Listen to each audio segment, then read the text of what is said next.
Ubi Societas Ibius, là où il y a la société, là et les droits. Mesdames et messieurs, bienvenue dans cette nouvelle édition de votre émission pour le développement. Aujourd'hui, sur ces plateaux de développement, je reçois encore le maître Valentin Ketchi. Avec lui, nous allons parler de plusieurs sujets d'actualité où de plus en plus de réfléchir, d'analyser pour trouver de solutions aux problèmes que ronge la société. Plus vite, je m'en vais du côté de mon invité pour lui dire bonjour maître.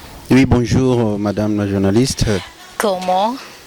Oui, nous sommes là, nous sommes toujours là, très de nous battre jour au jour. Ensemble pour la République, Ezara Mbutu, Hermoko démission, Hermoko suspension. Qu'est-ce qui ne va pas finalement? Oui, chez nous, ensemble, en fait, nous n'avons aucun problème, hein. Sinon tout va bien. Il n'y a jamais existé une suspension quelconque. Vraiment, c'est ce que vous dites? Ouais, il n'y a pas eu de suspension. Ah. C'est juste les gens veulent toujours faire créer des buzz, notamment ceux qui sont victimes de remplacement. Et quand vous êtes à fin mandat ou carrément, quand il y a une décision qui doit terminer la chaîne de décision, les gens toujours pensent que non, il fallait créer dans des réseaux sociaux pour faire voir comment la situation est allée jusqu'à parler de suspension. Mais la réalité, c'est qu'il n'y a jamais eu de suspension. C'est juste qu'il y a une décision de nomination des communicateurs du président Moïse Katumbi. Et c'est ce qui a fait qu'on puisse aussi les remplacer au niveau provincial. D'accord. Alors, parlons un peu de l'élection de membres définitifs et Assemblée nationale. Le présidium proposé par l'Union sacrée Bobo Yango. Mais pendant que tout le monde a bien qu'est-ce qui se passe finalement? Bon, d'abord, il fallait commencer par un petit regret. La question que je me suis toujours posée, est-ce que les gens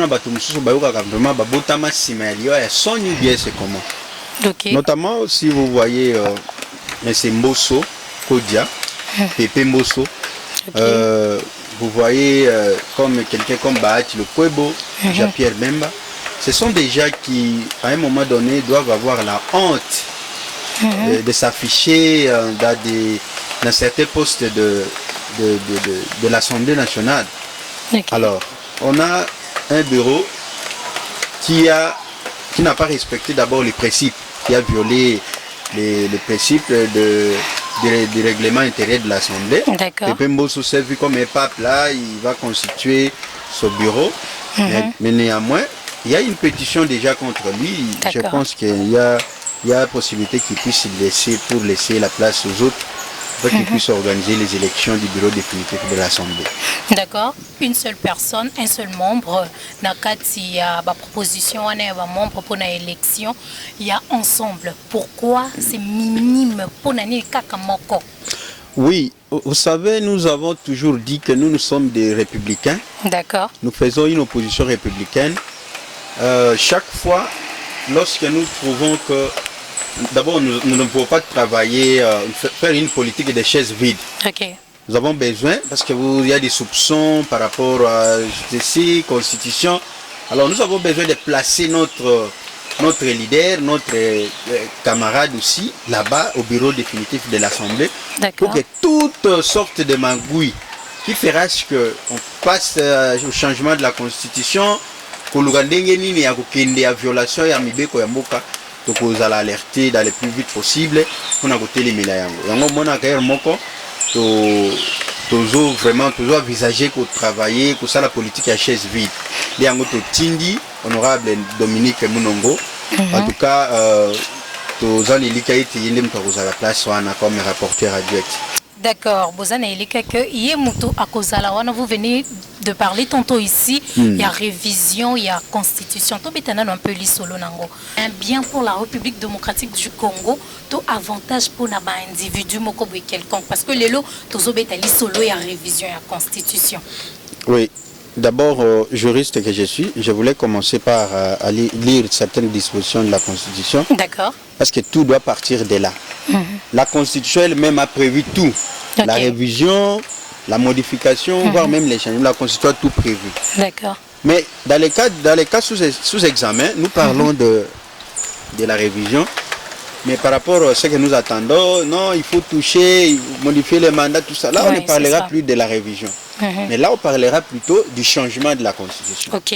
Je vais bientôt très vite lire l'article 220 de la Constitution qui dispose de ce qui suit. D'accord.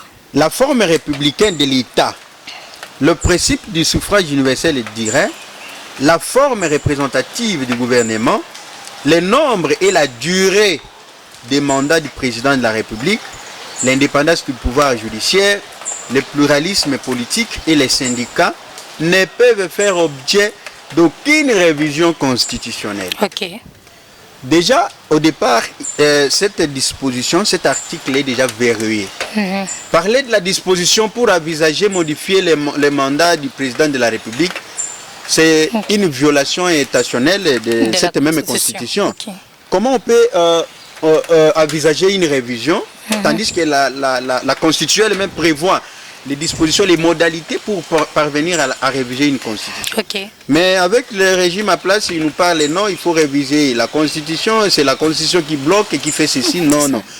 Il n'y a aucune évidence, il n'y a aucune urgence qui prouve à suffisance que c'est la Constitution qui est à la base du blocage.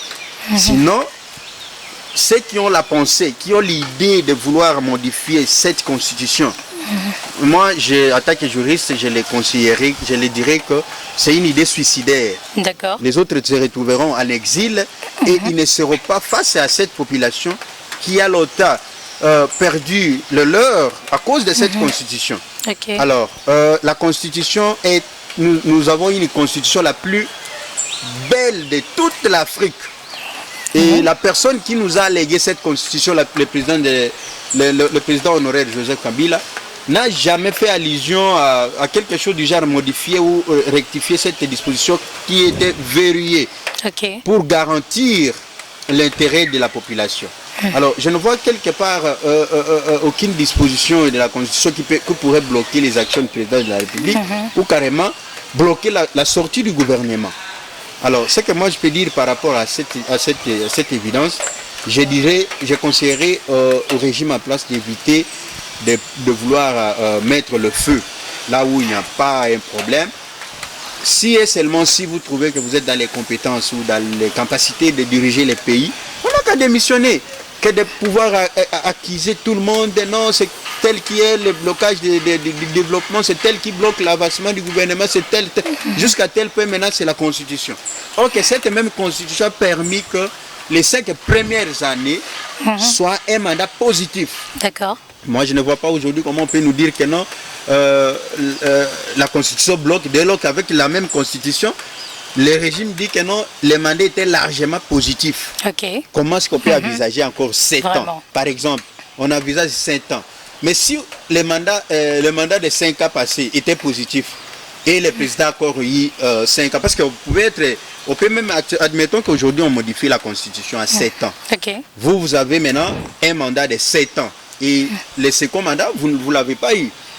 Et la question que moi je peux vous poser, qu'est-ce qui empêcherait de réaliser ou carrément de répondre aux attentes de la population par rapport à celui qui a fait 5 ans, notamment qui a un second mandat? Le président de la République a déjà un deuxième mandat. Oui. On sous-attend qu'il aura affaire avec 10 ans.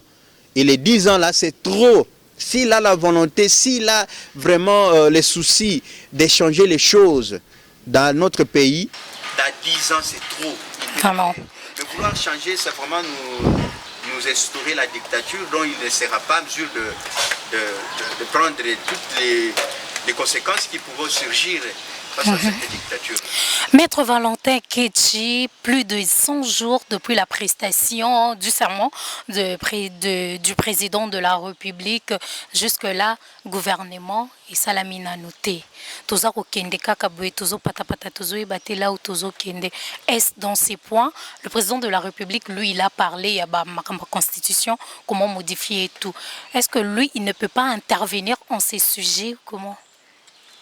Bon, je crois que le président de la République est vraiment, excusez peut-être le terme, est dans une distraction. Okay. Je ne peux pas comprendre comment il peut léguer les pays, être le maître d'une coalition dite de l'Union sacrée. Et lui va rester en dehors du pays, de fois dans des consultations, dans des voyages. Nous le voyons souvent dans des fêtes. Même hier, là, il y a eu l'inhumation de déplacés qui ont été bombardés. Oui, à Mugunga. On allait voir sa présence là-bas. Mais le président laisse les pouvoirs, laisse la gestion du pays être quelques individus de l'Union sacrée. Est-ce que lui pense que non, il y aura vraiment un résultat, à part ceux qui sont là pour leurs intérêts, ils sont là pour placer leurs enfants, ils sont là pour chercher comment avoir des postes pour leurs proches, pour ceci, cela, qui doivent amener leur quota. Tout ça, ça profite quoi à la pauvre population? Et le président de la République doit prendre toutes les causes. Le mandat du président de la République ne sera pas jugé par l'Union sacrée. C'est le président de la République qu'on verra à la fin de son mandat. Et avec toutes les bavures qu'il est en train d'admettre tout au début de cette législature, j'espère bien qu'on ne peut rien attendre de ce mandat. Et ce que nous pouvons peut-être dire, nous nous préparons conséquemment. Et une fois, ils essayent de mettre la main, de toucher à la Constitution. En tout cas, parce que d'abord, les conditions ne permettent pas. La Constitution dit on ne peut réviser la Constitution que dans les conditions que la Constitution elle-même a énumérées. Nous sommes pendant l'état de siège. Nous sommes un pays en guerre. On ne peut pas faire allusion à une quelconque modification dès lors que nous sommes pendant la guerre. Nous sommes un État où il y a une partie de notre pays qui est en état de siège. Je ne vois aucun inconvénient pour le président aujourd'hui de vouloir toucher à la Constitution. Il doit se pencher vraiment pour qu'il y ait la mise en place du bureau définitif qui doit investir notamment le gouvernement que nous attendons impatiemment parce que nous ne savons plus où sommes-nous avec la gestion du pays. Nous avons des premiers ministres, ça coûte au gouvernement. Il y a l'autre qui est avec des actions, et il y a l'autre qui est en train de faire des consultations. Donc c'est le trésor public qui prend en charge tout ça. En tout cas, nous avons que le groupe il y a des individus dès lors que même on n'en parlait pas, on n'en parlait pas. Et il y a nécessité qu'il y ait l'urgence pour l'installation du bureau définitif de l'Assemblée. Voilà, merci beaucoup Maître Valentin Ketchi. Une autre préoccupation, levée du moratoire sur la peine de mort. Il y a des avantages et des désavantages à l'intérieur. Bon, peut-être les contextes ou les moments où on avait soulevé cela ne correspondent vraiment pas avec la réalité sur le terrain. D'accord. Parce que nous avons compris que le régime en place a besoin de nuire à certains politiciens notamment, c'est de l'opposition. Moi, je suis contre la peine de mort. Pourquoi? Parce que ça viole les règles, les dispositions des droits internationaux, notamment les droits de l'homme. Nous avons plusieurs pactes signés. Notre pays a ratifié plusieurs pactes internationaux, tout ça. Alors, cela ne nous permet pas de lever le moratoire, sinon ça serait en violation des règles de droit international. Je ne vois pas pourquoi est-ce qu'on doit toujours lever pour que cela puisse répondre ou carrément résoudre un quelconque problème. C'est parce qu'on peut te condamner à 25 ans de prison. Si tu as par exemple 70 ans, c'est déjà la peine de mort. Mais passer à l'exécution pour commencer à ôter la vie aux gens, ça c'est vraiment une idée qui n'est pas la bienvenue dans les contextes actuels. Mais maître, on peut comprendre que peut-être si jamais nous avons des institutions bien organisées qui travaillent pour l'intérêt de la population, sous d'autres contextes, on peut comprendre que non, la peine de mort on peut comprendre la levée du moratoire de cette peine de mort. Mais vraiment dans les cas sous examen, nous ne sommes pas d'accord avec cette levée du moratoire. Mais maître, le président de la République face au diaspora de la Belgique et de la France, je pense bien, il a dit que c'est pas dans toutes les peines des Moutou, dans toutes les infractions des Moutou, la peine de mort là. Et c'est beaucoup plus pour Nabamakambo, il y a guerre, il y a de trahison, il y a beaucoup de choses qui se passent à l'intérieur et c'est dans ça qu'il faut vraiment impliquer cette peine de mort là. Mais vous ne pensez pas que c'est bien aussi pour que Babi ennemi Nabiso Baza Nakati a armé au Baza ko trahir Mboka Nabiso Bazala poursuivi et puis Bazala achevé? Non, l'idée n'est pas la bienvenue. Le président doit revoir et puis être consulter beaucoup de gens. Quand il veut faire une sortie médiatique de la sorte. C'est comme ça que j'ai dit, les contextes actuels ne permettent pas que aujourd'hui on puisse parler de la levée du moratoire. Pourquoi? Parce que là on vise les gens. Or, on ne peut pas faire allusion à cette levée juste pour viser certains individus, certaines personnes. Prenons, admettons l'exemple de Corneille, l'ancien président de la CENI, Corneille Nangaa, qui s'est rébellé. C'est aussi un droit, lui il s'est rébellé contre le régime en place. C'est un Congolais, nous connaissons chez eux, nous les connaissons. Mais parce qu'il n'est pas d'accord avec le régime en place, il s'est rébellé contre le régime. C'est comme ça qu'il est en train de s'associer au M23. Et je ne vois pas les convénients si aujourd'hui on l'arrête, on doit nécessairement passer directement à lui ôter la vie. Non, il y a des procédures, il y a des condamnations. On peut dire aujourd'hui non, il est condamné à 20 ans, à 30 ans, à 25 ans de prison. C'est presque plus que la peine de mort. La peine de mort. Alors si comme cela vise les gens, je ne crois pas que c'est la seule solution pour résoudre ou carrément mettre fin à la guerre de l'Est. La guerre de l'Est, c'est une guerre diplomatique, c'est une guerre qui doit se régler diplomatiquement. Ok, merci beaucoup maître. Parlons un peu de l'économie de notre pays, vu que notre émission a pour but de développer notre société, d'analyser pour développer notre société. Aujourd'hui, les secteurs clés de la République démocratique du Congo sont exercés par les étrangers. Alors comment nous comptons développer notre pays pendant que le secteur clé wana, je peux me permettre de les citer, il y a les transports aériens, le bâtiment, mines, banques, logistique, agroalimentaire, grande distribution, transport routier, boissons, assurance, meubles et même la communication. Et ça n'a pas beaucoup d'étrangers. Nous-mêmes, on ne se retrouve pas vraiment au Nakati. Comment nous comptons développer notre société pendant que Bissomoko Tozako exercer le secteur Wanate? D'abord, pour développer notre pays, la première des choses, les présidents doivent d'abord arrêter les voyages. Ok. Les voyages nous appauvrit beaucoup. Il y a plus de 250 voyages pour aller chercher les investisseurs. Mais jusque dans la preuve du contraire, je ne crois pas qu'il y a même une seule usine ou une entreprise de haut pire vraiment venue par rapport au voyage du président de la République. Alors, le président de la République, je ne sais pas. Je parlerai du régime. Le régime à place a un problème sérieux. Pourquoi je dis a un problème sérieux?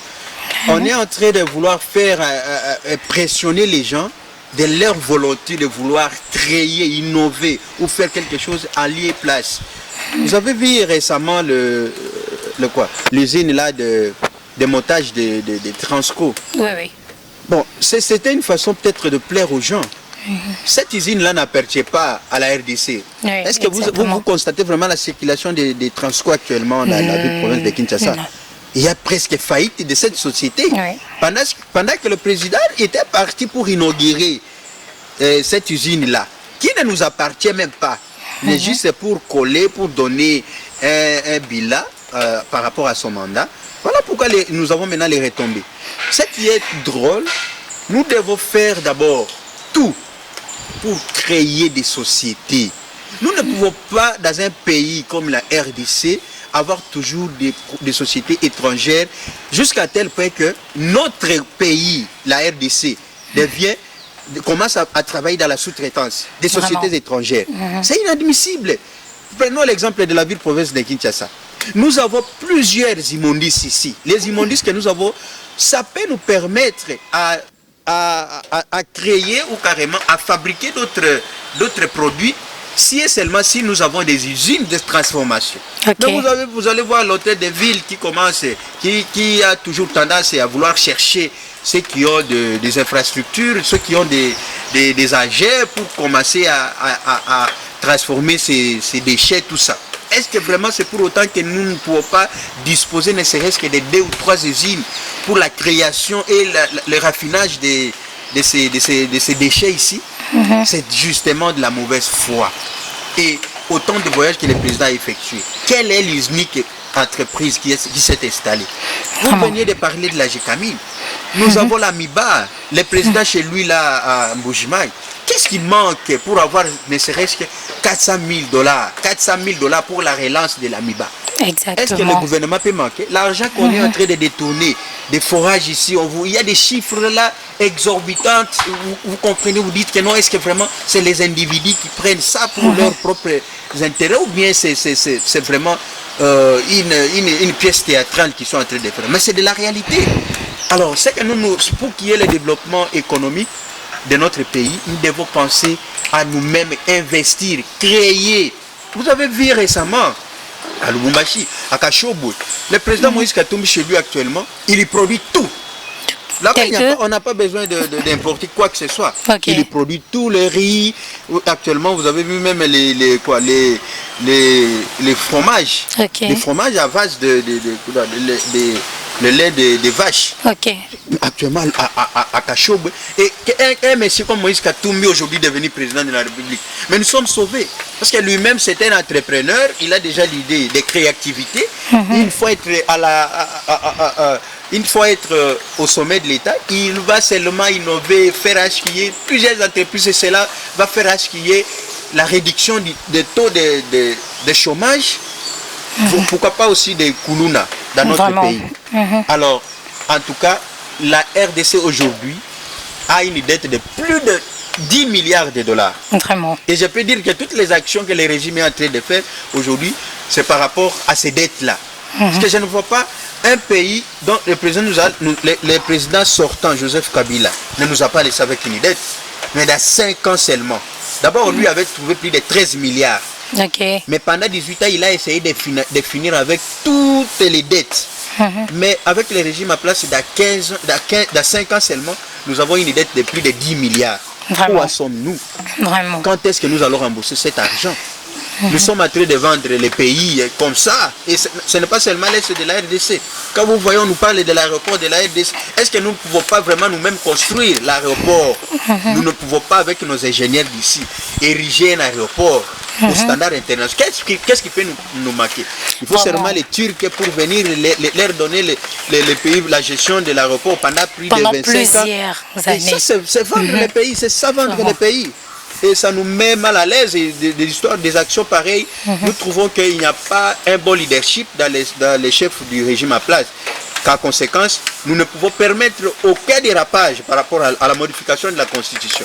Nous savons que le 20 décembre 2028, qu'il pleuve, qu'il neige, le président, soit il sera en exil, soit il va laisser bonnement le pouvoir pour laisser entre les mains ceux qui ont la volonté d'aider la population vraiment, d'être bénéficiaires de nos richesses. Parce que nous sommes un pays riche, mais dont la population est extrêmement pauvre. Je ne peux pas comprendre sur quoi aujourd'hui on peut parler du développement, de l'économie de notre pays. Notre économie est trop faible qu'on ne peut même pas imaginer. C'est comme ça que même les enseignants ne sont pas payés comme il faut, tout ça. Conséquence, il n'y aura pas une bonne éducation, il n'y aura pas la qualité de l'éducation. Voilà, merci beaucoup maître. Je suis tentée de parler de cette date-là que vous venez de dire, mais nous sommes arrivés à la fin de notre émission. Un mot de la fin pour nous dire bye. Ok, un mot de la fin, je dirais que monsieur le président de la République, vous le savez très bien, l'idée de changer la Constitution, de réviser la Constitution, c'est une idée suicidaire. Je vous déconseillerais et je vous demanderai de vous pencher pour la mise en œuvre du bureau définitif et l'investiture de votre gouvernement pour que vous puissiez lâcher les actions qui peuvent profiter à la population. il n'est pas important pour le moment de vouloir faire allusion à quelque chose du genre modifier la Constitution, quelqu'un vous bloque. Vous avez tout. Vous avez l'armée, vous avez la police, vous avez la majorité absolue. Je ne vois pas ce qui peut vous bloquer pour le décollage de ce pays. Si vous trouvez que rien ne va, vous avez intérêt de démissionner et vous allez sortir par la grande porte. À conséquence, vous sortirez par la petite porte. Voilà, merci beaucoup. C'était la maître Valentin Ketchi et ensemble nous avons parlé de plusieurs sujets. Nous vous invitons de commenter, pourquoi pas de nous donner aussi vos commentaires quant à ces sujets. Moi, de mon côté, je vous dis bye et à la prochaine.